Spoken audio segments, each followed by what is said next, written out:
Today, who pays to round up and shelter stray animals throughout El Paso County? The city of El Paso provides animal services throughout the county and for smaller municipalities like San Elizario and Anthony. But lately, the city has increased what it charges to provide animal services to other communities who say they can't afford to pay the drastically higher bills. This isn't a small problem. El Paso County owed the city well over $1 million for animal services before paying up a portion of the bill recently. So how do we fix this problem and ensure every community around El Paso has someone providing animal services and that can afford that?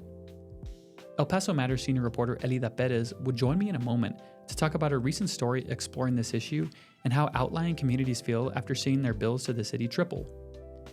And just a quick personal note, last summer, I adopted an alley cat out of my backyard with a very messed up eye and a playful spirit. And the folks at Animal Services on Fred Wilson surgically removed her eye, gave her meds, and made sure that she was in good shape for me to adopt her. Without that, I don't think that our kitty, my best friend Nina, would have made it. So I know how important it is to have animal services in all of our borderland communities, not just within the city. Before I talk with Elida, this El Paso Matters podcast episode is brought to you by our podcast title sponsor, Tani Acosta and Chaparro, truck crash and injury attorneys. Their team of local, seasoned trial attorneys are ready to help if you've been injured in a crash. And you can read our free reporting or sign up for our free newsletter at elpasomatters.org. Now, on to the show. Elida, thanks for joining me. Thanks for having me. So, can you just give us an overview of the situation with Animal Services Department, this apparent disagreement over costs for service between the city and municipalities, and what's going on and what's owed to the city? Just give us a breakdown here. Yes, so a couple of weeks ago when the city started to have its budget discussions and budget sessions, it was brought up when Animal Services was talking about what they do, that there was some outstanding payments from a couple of municipalities, including the county, totaling about, well, for the county specifically, about $1.5 million. So obviously that raised a few questions, and looking into it further, we come to find that the city has multiple interlocal agreements with other small municipalities around the city that don't have their own animal services shelter, don't have the capacity to be able to address some of those issues. So they partner with the city. Animals will be taken to the city shelter, wherein the city will then charge through invoices those municipalities for each animal that they take in, and a daily fee, for example. What started to happen was, for the agreement that kicked in 2024, those prices went up.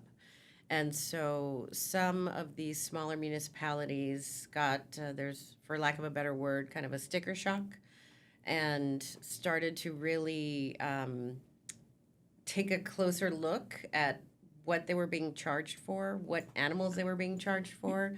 What kind of bills were the towns facing? Well, the county, turns out, hadn't paid the city in a little more than a year, a little over a year, as well as Horizon also stopped paying for a little more than a year. Wow. Basically, when they started to get those much higher invoice costs. So we're talking about $22,000, $27,000 a month, up from around $8,000 or so. When they saw, from what I understand, when they saw those higher costs, they were taking a closer look, kind of going through things with a finer tooth comb, if you will, to make sure that the animal that is being charged to the county actually is from the county, not maybe from San Elizario, but being logged as a county animal and being charged in that way. Does that make sense? Yeah, so it's all about the origin of the animal, and that's who pays the cost to, have them round up and put in the shelter. Yes. So that's what also was happening with Horizon. They, based on the zip code or where the address is, it may on paper look like it's Horizon City, but they're not within the city limits. But some of those animals were being charged to the city of Horizon, not those that were in the county unincorporated area, but it's also called Horizon. So it's kind of a tricky little detail there, but that's kind of where everybody started to kind of take a look at it like, wait a minute, this is a very high increase in our monthly costs and impact to our budget. So we're going to have to take a closer look before we pay, is what a couple of the municipalities did. Yeah, which seems like a difficult problem because you've just got sort of animals roaming around, and how do you know where they're from or sort of assign a place of origin for them? It seems kind of a thorny issue. Indeed, yes. As particularly the San Elizario mayor mentioned that, a dog doesn't know they don't know boundaries. They're just, if they're walking up the street or down the street and get picked up along a street that is adjacent to their city limits, then should they be charged for that animal? Yeah, sure. It's very tricky. So we'll come back to this, but one question I had that stood out to me from your story was that the shelter in El Paso for animals has seen a really big increase in the number of animals there that they take in. And so, and in a short period of time too, in the last like 3 or 4 years, I just wonder if you can speak to the magnitude of that increase, and maybe the why behind that is hard to know, but how much of an increase are we talking in a number of animals staying at the shelter? So the number of animals, at least from outside of the city limits, so these animals coming in from the outside municipalities, which is kind of the issue here, has increased about 37% over the last 3 years, and is pretty much on pace to increase another 16% this year. The specific reason, I think, is an issue for everybody in the city.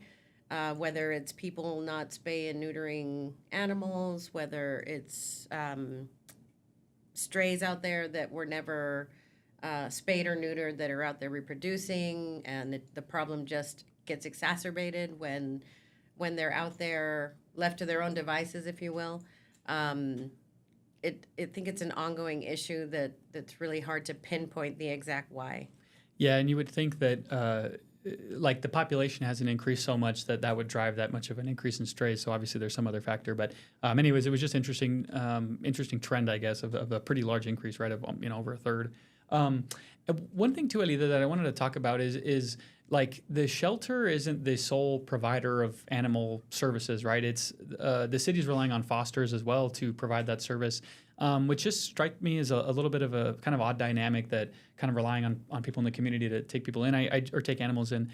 I just wonder if you could speak to that, and just sort of the dynamic at play here, where the shelter is not the only provider of these animal services, and the city is really telling people, right, like, hey, if you find an animal, go ahead and foster it. Is that fair to say?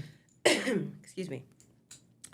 So they have the fostering program, and if you think about it, it's a great idea to help get animals acclimated to being in a home environment. They'll probably be extremely less stressed than in a shelter environment, like Good being point. in those kennels and sometimes packed in with other animals.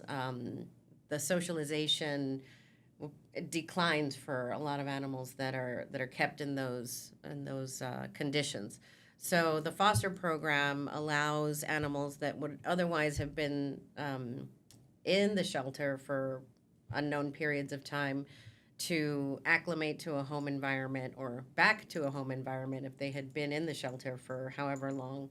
I think the strange thing about that or where there could be problems is making sure that they keep track of all those animals. And is the foster going to then adopt the animal? Is it a fostering situation where they're just keeping the animal until somebody like sees the picture on the animal website and decides, oh, hey, I want to foster that particular dog? Because I think that I think they periodically lose contact with some of the people that have these animals, and so there's kind of like an unknown outcome of those dogs. So they've talked about that a couple of times at the Animal Service Advisory Committee meetings. That question comes up quite a bit, actually. But overall, you can see where it would be beneficial to the animals that would otherwise be stuck in the shelter. whether it's a flawless system is a good question that I don't think has been answered. Yeah, and it reminds me of my own experience where my wife showed up with a cat a couple of years ago that was from the shelter, Nova. We love her. Wasn't given forewarning about that one, but my wife scooped her up from the shelter. I think she'd been there for quite some time. But to your point about the socialization and maybe some better outcomes from fostering, our cat's kind of got some health issues that we think arose from a pretty lengthy stay in the shelter. So anyways, I could see how there'd be a benefit there, the fostering system. It just seems like it puts a lot on the community, right? But, there's only so much the city can do, I suppose. And the thing, I guess the other thing about that is that, the fosters are volunteers. Yeah. It's not like the city came and dropped a cat off with your house. Sure. So you can see also where that did work in this little kitten's outcome. Aubrey, she saw the kitten. She was like, let's do the right thing. Let's give this little guy a chance. And now, happy home, I would think. For the most part, yeah. So moving on, though, Elida, just to speak of the shelter capacity. So the county's building its own shelter, right, which I'd almost forgotten about. And so I wonder, can you just talk about that? Where's the money going to come from? How much is that going to cost? And I've got a follow-up, but just tell us some details about this county shelter and how that's coming together. So voters in November 2024 approved through a bond proposal the animal shelter for the county. That shelter is going to have room for, about 290 dogs and 100 cats once it's operational. Thing is, it's barely in the design phase, and so it will be a few more years before it's up and running and ready to take in those animals. It will prioritize the county and unincorporated areas of the county. So while it will make a significant difference for those areas, there's still going to be a problem of, strays out in the streets and, overpopulation. And what's the cost of the facility? it's going to be about $33 million. Okay, so pretty big investment. Yeah, but that was my sort of follow-up question. You kind of answered it, but it seems like that's the perfect sort of thing that would solve this problem, right, of these stray animals out in the unincorporated parts of the county. And, hey, we've got this new shelter. Can it absorb all of these strays that we're talking about that these municipalities are being charged to care for? But it sounds like you're not optimistic that this is just going to be the silver bullet to solve the issue of strays in El Paso County. I'm always optimistic when it comes to those little animals. Will it completely solve the problem? I don't think so. I think that so much needs to change with the way the community as a whole, like not only the city, but the county and the unincorporated areas deal with animals and pets that should be treated as pets, not just, something outside in the backyard. Animals escape. They get abandoned in the desert. Those animals are generally not fixed, so they reproduce and just exacerbates the problem. So until there's like a larger effort by everybody involved to stop those behaviors, then you'll be able to see like some better outcomes. But what the county is doing, it's going to make a significant difference, particularly for that area. It would be great if all the other little municipalities and stuff had the finances and the capacity to be able to do the same. Then you might see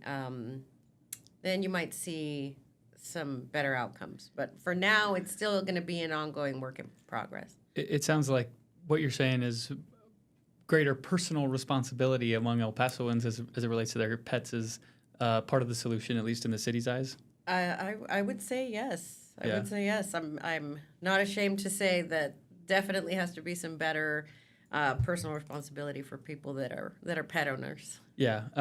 One thing, okay, so, to your point about, the municipalities not always having the funds to, put together their own shelter or whatever to address the problem of stray animals, you identified two municipalities that are in pretty good shape with this issue, and they're not facing these really massive bills like other communities like San Elizario are for animal services that, could maybe bankrupt them, right, if they were to pay it. But the ones that seem to be doing well are Anthony and Socorro. And so I just wonder, can you talk about like how are they avoiding this issue of like facing tripled bills for animal services from the city of El Paso? Yeah, so Anthony, Texas, they a couple of years ago, when the increase in costs for services through the agreement with the city kicked in, about that same time, they were able to hire an animal control officer. So what that did was it put a specific person, a law enforcement officer, to be able to handle calls for service in that community. They also help Vinton out a bit. So if there's a stray dog or if they have to investigate something, that animal control officer is responsible for keeping track of everything. And so that individual also is the one that, if necessary, will take an animal to the city shelter. Because while they were able to get an animal control officer, they still don't have the capacity of, building and managing their own animal shelter. So they do still work with the city. The difference with them is that because they have that one individual and the area isn't as large as, say, El Paso County, where, one person can actually manage it and has been managing it, they take a close look at, at the invoices, like, oh, yes, these are all our animals. If there's a discrepancy, like, no, this animal didn't come from our territory, then they're able to, quickly resolve it with the city, and the city works with them. The city works with tries to work with everybody to, if there's a discrepancy or something, they've said that they work with everybody to come to a resolution and, make adjustments as necessary. But so that's what they started to do. And the city of Socorro also does something similar, where they have an animal control division, if you will, that does very similar. So they're responding to those calls for services, investigating animal cruelty cases, things like that. If an animal in the city of Socorro also needs to go to the city shelter, then they're the point of contact. So they also are keeping close track in that sense. So that particular law enforcement officer or the police department, animal control folks are the ones that are really monitoring that to make sure that what they are being charged is accurate. Do you think that's the solution for other municipalities? Like you identified San Elizario in particular in your story. I mean, is that instructive for, hey, like maybe you other guys should also hire your own, animal services person? I don't think it would hurt, but the question is, do they have the funding?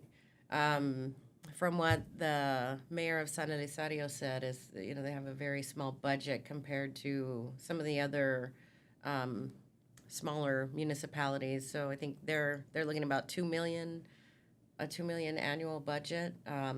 Facing about $20,000 a month, is that right? About in animal services bills? Yeah, started to get up there. So I think he said that over the last 2 years, about 10% of that budget has gone to that particular service. Wow. So in a place in a town so small or an area so small like that, that's a big chunk of their budget.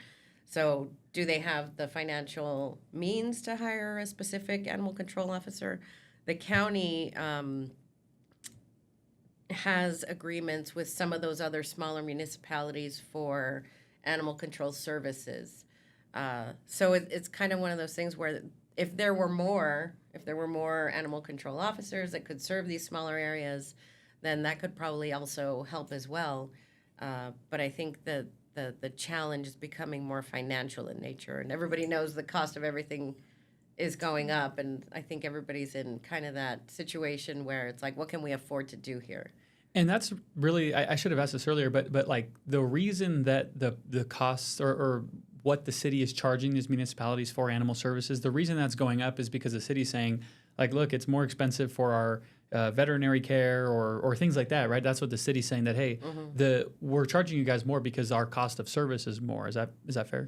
Yes, I mean, that's exactly what they said was the reason to have to restructure the cost in the agreements, because veterinary care, sheltering, medicine, everything has gone up.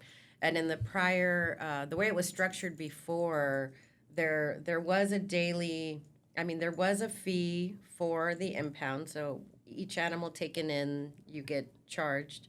And then there was a daily fee, but it wouldn't go past 6 days. This updated cost structure has an increased cost to the impound, to the impound the initial fee. intake fee. Intake fee. And then there's a daily fee that also went up a little bit, but it's per day that they are held. So they don't cap it at 6 days anymore. It's if the animal is there for 3 months, then you're getting that daily charge for that full time. So that's where a lot of the cost increase went up as well, as far as what they're looking at on their bills. And so if a community says, for example, San Elisari or any other municipality, right, that's part of these interlocal agreements, if they say, hey, our budget simply does not give us the flexibility to afford these bills, City of El Paso, we're not going to pay you.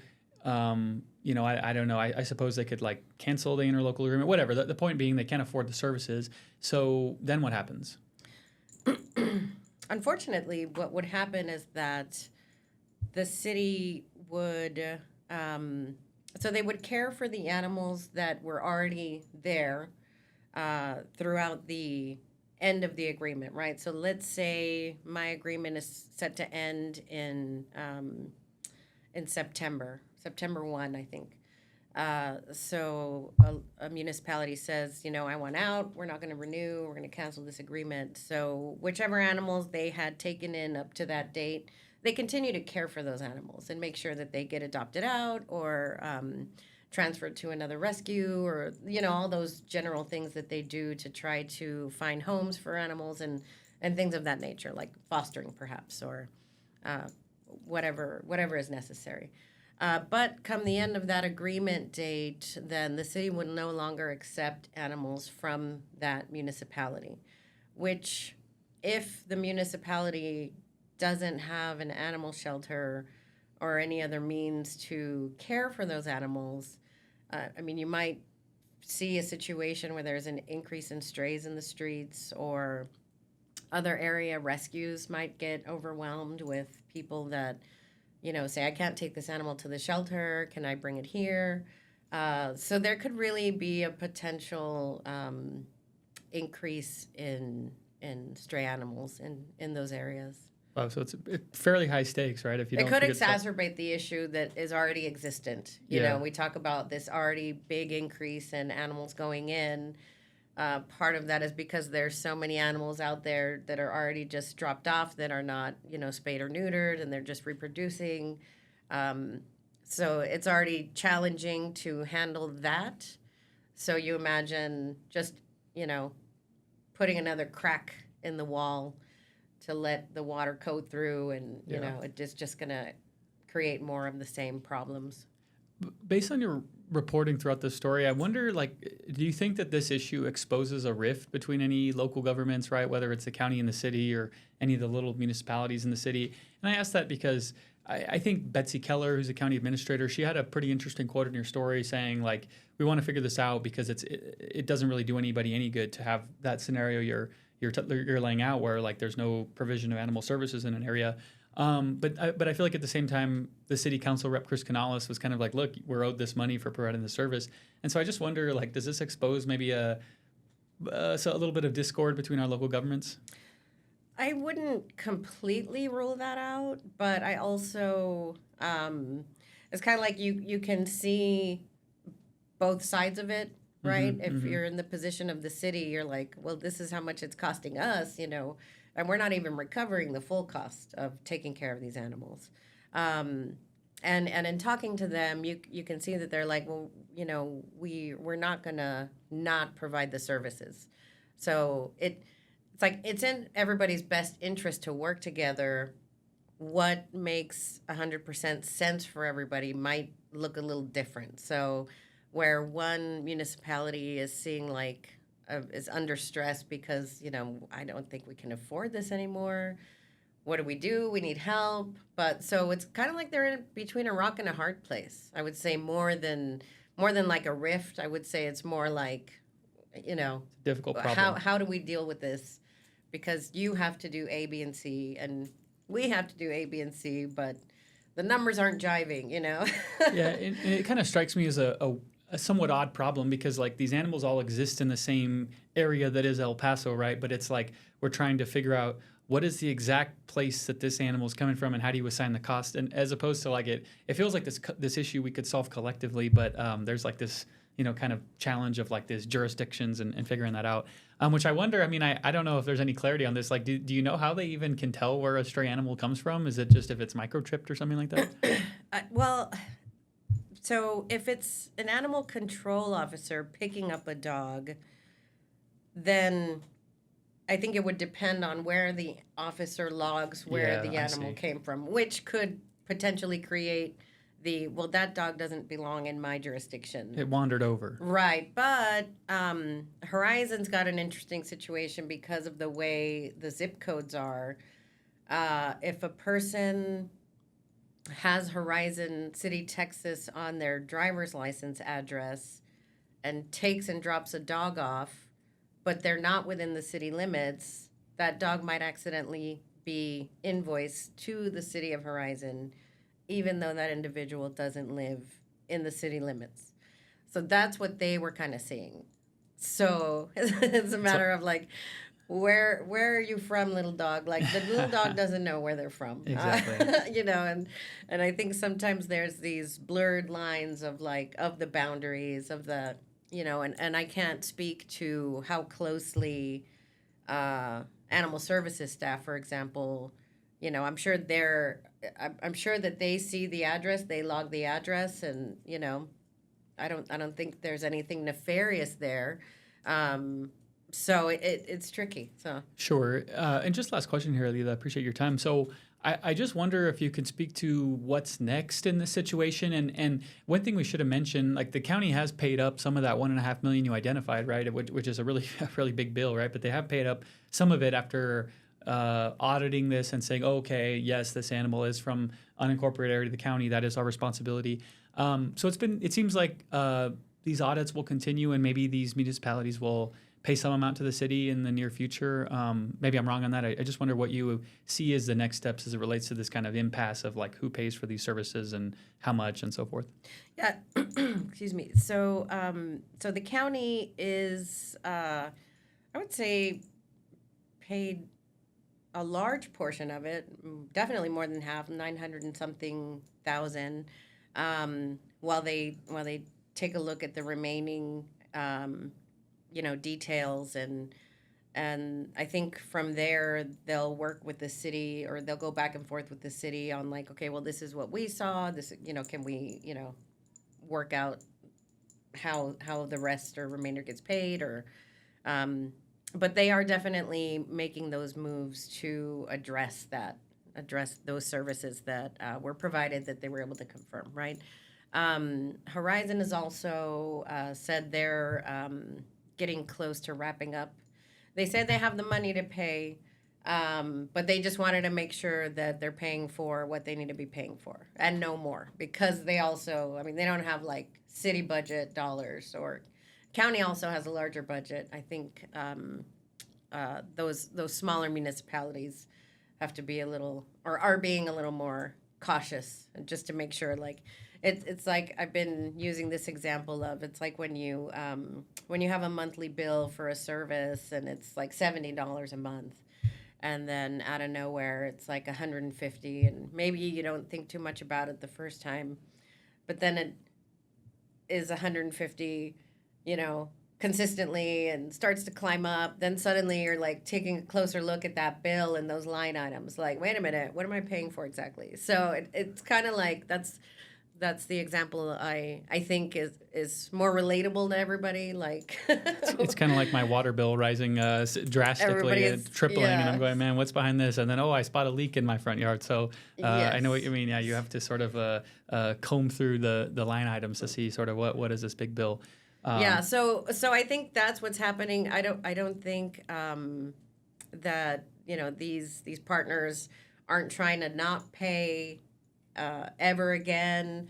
Although San Elizario is kind of in a position where they, a couple of months ago, paused on paying so they can figure out how to look through that because they don't have an auditor. They don't have the funds to hire an auditor to audit those things. So I think they're in more of a position where they're trying to figure out what comes next because if they end up ending their agreement, then they're going to be in that tough spot of like, okay, well, what are you going to be seeing in the streets of San Elizario as far as animals go, or people that can't, take care of their pets or any number of those issues that come up. So I think it has to be an ongoing conversation, which seems like people are willing to come to the table to have. Unfortunately, it is also one of those situations where, the costs are what the costs are. So if the city, for example, lowers the cost of what these agreements are, then, El Paso taxpayers are still on the hook for, kind of making up for that. So what comes next is, I think there's still a bit of a question mark, but as far as the county goes, like they are working to build a new shelter to serve that area. So that will certainly help, but it's going to be a few years down the line. If other municipalities start to have these conversations and say, well, what are the solutions that we can do within our own communities, like maybe hiring animal services officers. I think those conversations are going to start taking place more seriously as a result of this. So I wish I could reach into my bag and pull out a crystal ball. Yeah, and give you like, nobody will drop dogs off in the desert. Everybody will spay and neuter their pets. Everybody will be responsible pet owners. That's the answer I wish I could give you.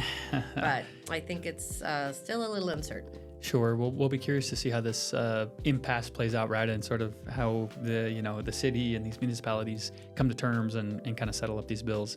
So it'll be something interesting to see. So we'll leave that there. But before I let you go, Elida, what's next? Or is it city budget season coming up? What do you got coming up next? City budget season and county budget season are fixing to get into fuller gear, if you will.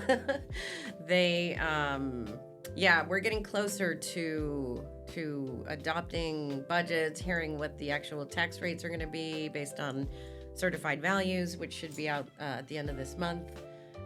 So we'll be taking a close look at that and all sorts of other interesting topics that unfold with county and city government. Yep, you're always there and keeping us informed on all the city and county goings on. So we appreciate it, Elida, and hope to have you on the podcast soon. Maybe we'll talk budget stuff if there's anything interesting and fun. There's a lot of interesting things going on with the budgets this year. Cool. All right, thanks for your time, Elida. We'll leave it there. Thank you for having me.